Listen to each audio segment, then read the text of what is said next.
ಸಚಿವ ಕೆ.ಎನ್. ರಾಜಣ್ಣ ಅವರನ್ನ ಸಚಿವ ಸ್ಥಾನದಿಂದ ವಜಾಗೊಳಿಸಿರುವಂಥದ್ದು ತುಮಕೂರಿನ ಜನ ಹೇಳ್ತಾರೆ. ರಾಜಣ್ಣನ ಬಗ್ಗೆ ತುಮಕೂರು ಜನರ ಅಭಿಪ್ರಾಯ ಏನು ಅಂತ ಕೇಳ್ತಾ ಹೋಗೋಣ. ನನ್ನ ಜೊತೆ ಸಾರ್ವಜನಿಕರಿದ್ದಾರೆ. ಸರ್, ಈಗ ರಾಜಣ್ಣ ಅವರನ್ನ ಸಂಪುಟ ಸಭೆಯಿಂದ ವಜಾಗೊಳಿಸಿದ್ದಾರೆ, ನೀವೇನು ಹೇಳ್ತೀರಾ ಅಂತ? ನಮಗೂ ಅವರು ಒಬ್ಬ ಬ್ಯಾಕ್ವರ್ಡ್ ಕಮ್ಯುನಿಟಿ ಲೀಡರು, ನಮಗೂ ತುಂಬ ದುಃಖ ಆಗಿದೆ ನಿನ್ನೆ ಕೇಳಿ.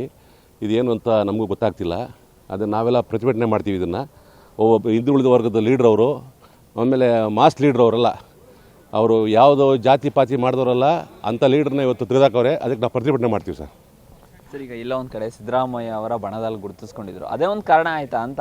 ಇಲ್ಲ, ಅದೇನಿಲ್ಲ. ಸಿದ್ದರಾಮಯ್ಯ ಅವರು ಯಾವತ್ತೂ ಬಿಟ್ಕೊಡಲ್ಲ. ಈ ಕ್ಯಾಬಿನೆಟ್ ಕೊಲೀಗ್ಸ್ನ, ಇವ್ರನ್ನ ಜೊತೆಗಾರನ ಯಾರನ್ನ ಯಾವತ್ತೂ ಬಿಟ್ಕೊಟ್ಟಿಲ್ಲ. ಇದೇನೇನಾಗುತ್ತೆ ಮುಂದಕ್ಕೆ ನೋಡೋಣ. ಮುಂದಕ್ಕೆ ಏನೇನಾಗುತ್ತೆ ನೋಡೋಣ. ಸರ್, ಈಗ ಅವ್ರು ಮಾತಾಡ್ತಿದ್ರು ನೇರವಾದಿ, ಅದೇ ನೇರವಾದಿನೇ ಇಲ್ಲ ಒಂದು ಕಡೆ ಕಾರಣ ಆಯಿತಾ ಕಾಂಗ್ರೆಸ್ನಲ್ಲಿ? ಅವ್ರು ಇವತ್ತಿಂದಲ್ಲ, ಮೊದಲಿಂದನೂ ಅಷ್ಟೇ. ಮಿನಿಸ್ಟ್ರಿ ಮುಂಚೆನೂ ನೇರವಾದಿನೇ, ನೇರ ನುಡಿ ಯಾವತ್ತೂ ಅಷ್ಟೇ.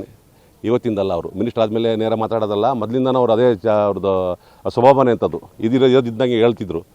ಅದು ಮುಳುವಾಯ್ತು ಅವ್ರಿಗೆ ಅಷ್ಟೇ.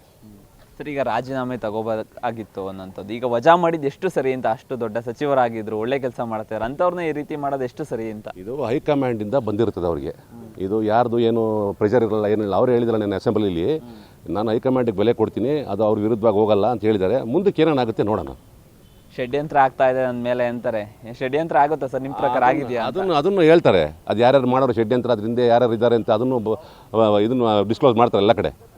ಒಂದು ಪ್ರೆಸ್ ಮೀಟ್ ಮಾಡ್ಬಿಟ್ಟು ಮಾಡ್ತಾರೆ. ಅದನ್ನು ಯಾರ್ಯಾರು ಮಾಡಿ ಸರಿಯಲ್ಲ ಅಂತೀರಾ? ಹೌದು, ಖಂಡಿತ. ಎಷ್ಟು ವೀಕ್ಷಕರ ಇಲ್ಲಿನ ಸಾರ್ವಜನಿಕರು ಹೇಳ್ತಾ ಇರೋದು, ನಿಜಕ್ಕೂ ಸಹ ವಜಾ ಮಾಡಿದ್ದು ಸರಿಯಲ್ಲ. ಒಬ್ಬ ನಾಯಕ, ಜನನಾಯಕ ಆಗಿ ಗುರುತಿಸ್ಕೊಂಡಿದ್ರು ರಾಜಣ್ಣ. ಯಾವುದೇ ಕಾರಣಕ್ಕೂ ಹೈಕಮಾಂಡ್ ಈ ರೀತಿ ಮಾಡಬಾರ್ದಾಗಿತ್ತು ಅಂತ ಇಲ್ಲಿನ ಸಾರ್ವಜನಿಕರು ಹೇಳ್ತಾ ಇರುವಂಥದ್ದು. ಕ್ಯಾಮ್ರಾ ಪರ್ಸನ್ ರಾಕೇಶ್ ಜೊತೆ ದೀಪಕ್, ಪ್ರಜಾಶಕ್ತಿ ಟಿವಿ, ತುಮಕೂರು.